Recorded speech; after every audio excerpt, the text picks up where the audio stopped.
butaca.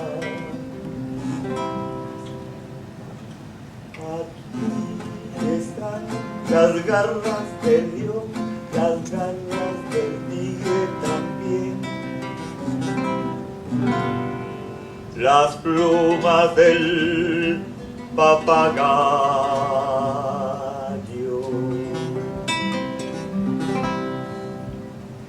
Chil, chil, chil, chil, chil, chil, chil, chil, chil, chil. Hace que nuestros hombres sean valientes, que nuestras tierras nunca sean invadidas. Chil, chil, chil, chil, chil, chil, chil. Hace que Los revolucionarios guatemaltecos y las revolucionarias, porque somos hombres y mujeres desde que se inició el movimiento revolucionario, tenemos una amplia trayectoria de lucha en Guatemala. Y no solo en Guatemala, la lucha de todos los pueblos del mundo por la justicia es la misma. Y entonces revolucionarios de todo el mundo han estado en diferentes países acompañando y participando directamente en las luchas de los pueblos. Y yo puedo decir que incluso en Guatemala hemos tenido compañeras australianas que han estado allá en diferentes procesos, no digamos los compañeros centroamericanos, salvadoreños. En 1922 están sembradas las raíces del movimiento revolucionario guatemalteco, y ya en esa época un compañero alemán que vivía en Honduras estuvo participando en esas luchas como parte de la construcción del Partido Comunista Centroamericano, sección Guatemala. Fue capturado por la dictadura militar de esa época, y él, antes de que fuera asesinado, se cortó las venas y con su sangre escribió en su celda: que viva la revolución. Es decir, estamos unidos y unidas en esta lucha de todos los pueblos. O sea, ahora le llamamos la solidaridad, pero yo me recuerdo que antes se llamaba internacionalismo proletario, y le hemos ido cambiando. Yo no sé si nos va a servir de mucho a veces estarnos acoplando a nombres que a lo mejor al enemigo común le pueden sonar mejor, pero yo me recuerdo que la consigna nuestra antes era proletarios de todos los países unidos, desde la época de Carlos Marx y Federico Engels. Pero le hemos ido cambiando. Hay quienes se han ido cambiando de nombre, otros se han ido cambiando de consigna, otros se han ido cambiando de colores, otros han ido cambiando sus símbolos. Yo no sé cuánto le va a servir a los pueblos estos cambios, porque en el fondo la lucha que nos toca librar es una lucha, bueno, antagónica con estos sectores. Querramos o no, la lucha que nos toca librar de aquí en adelante es una lucha tan cruenta y tan difícil como la de aquellos tiempos.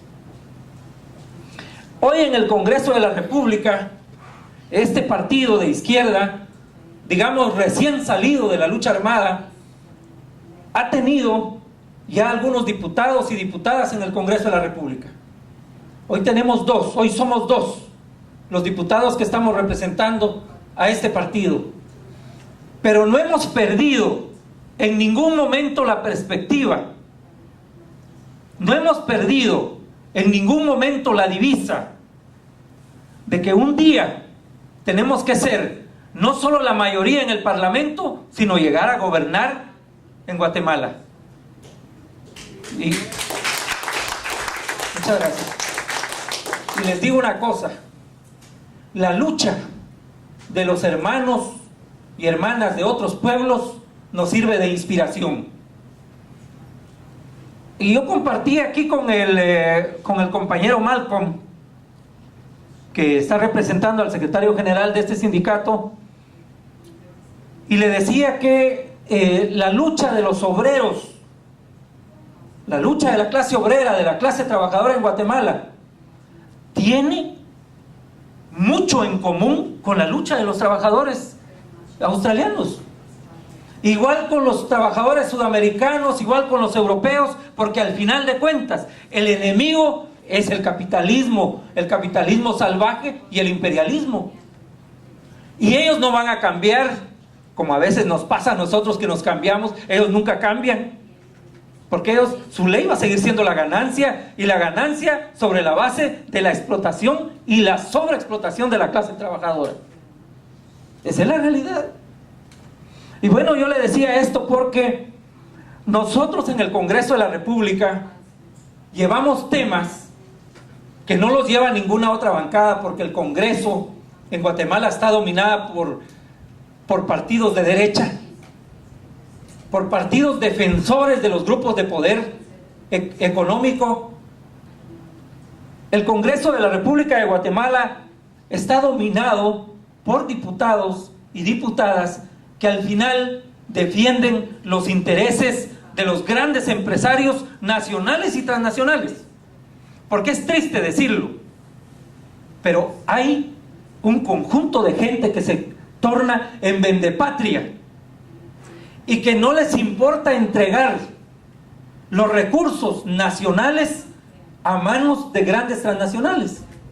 Uno de los temas que nosotros llevamos es el tema de la minería. Ahorita que me da cuenta que tiene algo que ver con el tema de minería. Yo no sé si sea la misma minería, pero una de las luchas del pueblo de Guatemala en este momento, y en particular de los pueblos indígenas, que son la mayoría de la población en Guatemala, coexistimos más o menos 24 comunidades lingüísticas, y de esas 24, 23 son de pueblos indígenas. Entonces es la mayoría.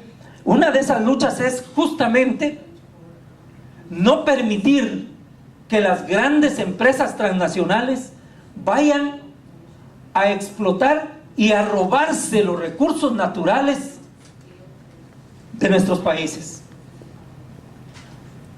Yo les digo, por ejemplo, en Guatemala han descubierto que en las montañas hay oro, hay plata, hay zinc, hay plomo, hay cobalto. Bueno, hay una serie muy grande de minerales que son minerales muy caros, minerales preciosos. Y bueno, yo les recordaba acá a los compañeros que en Guatemala tuvimos una revolución liberal en 1871. Fue cuando en Guatemala se incrementó la producción del café.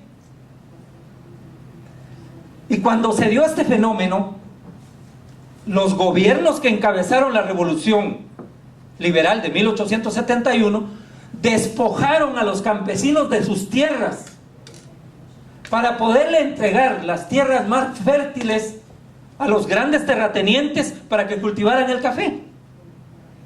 Y a los campesinos, que fundamentalmente ya dije que son de pueblos indígenas, los mandaron a vivir en las montañas,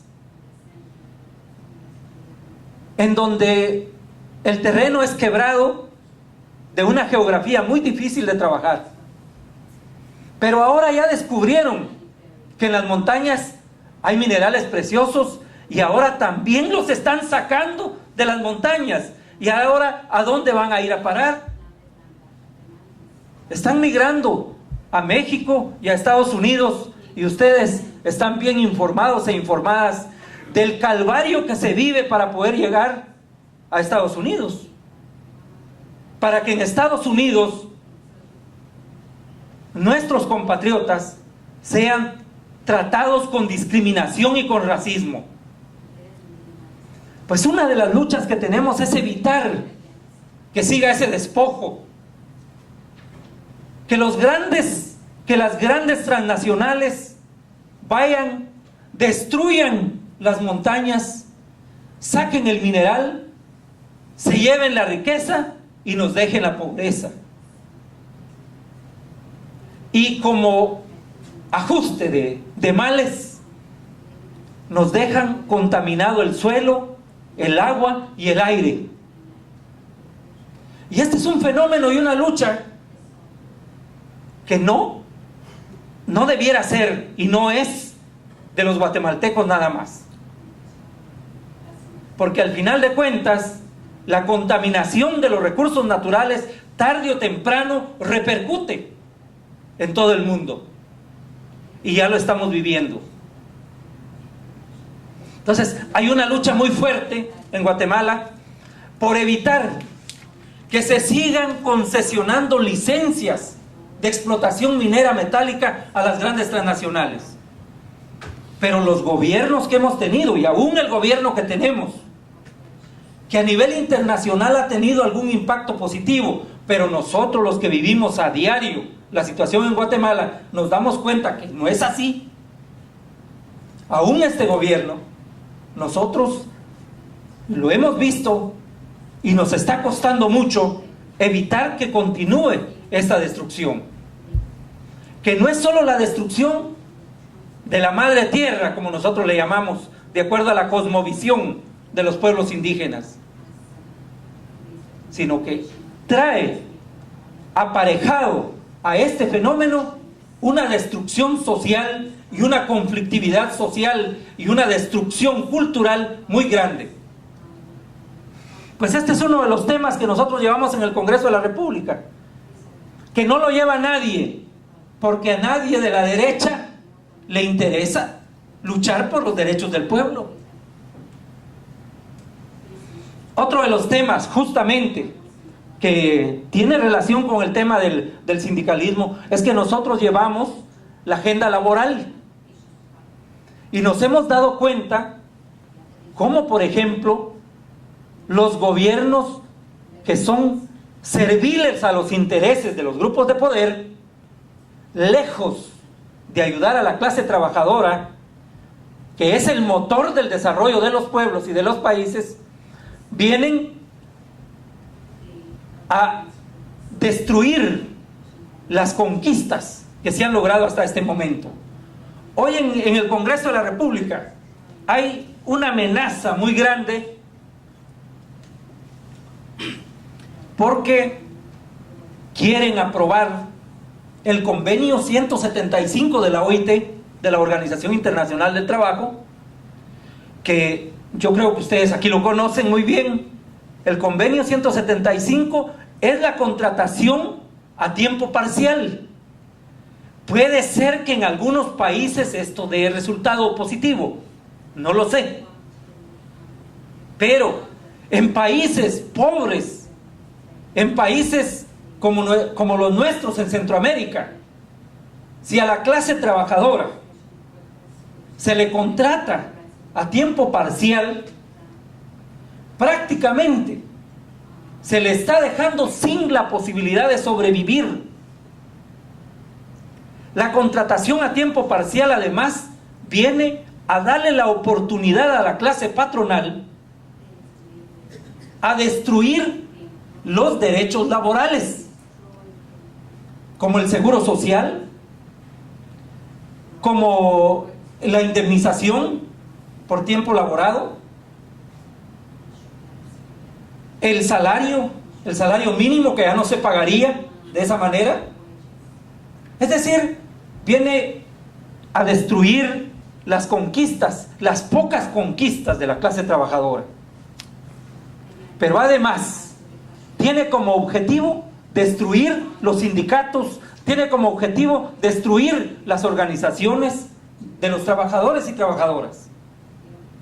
Es decir, en el Congreso hay amenazas, y estas amenazas van, repito, no solo en contra de la clase trabajadora guatemalteca, sino esta es una amenaza mundial. Estas son estrategias y formas del capitalismo a nivel mundial para ver cómo sobreexplota más a la clase trabajadora.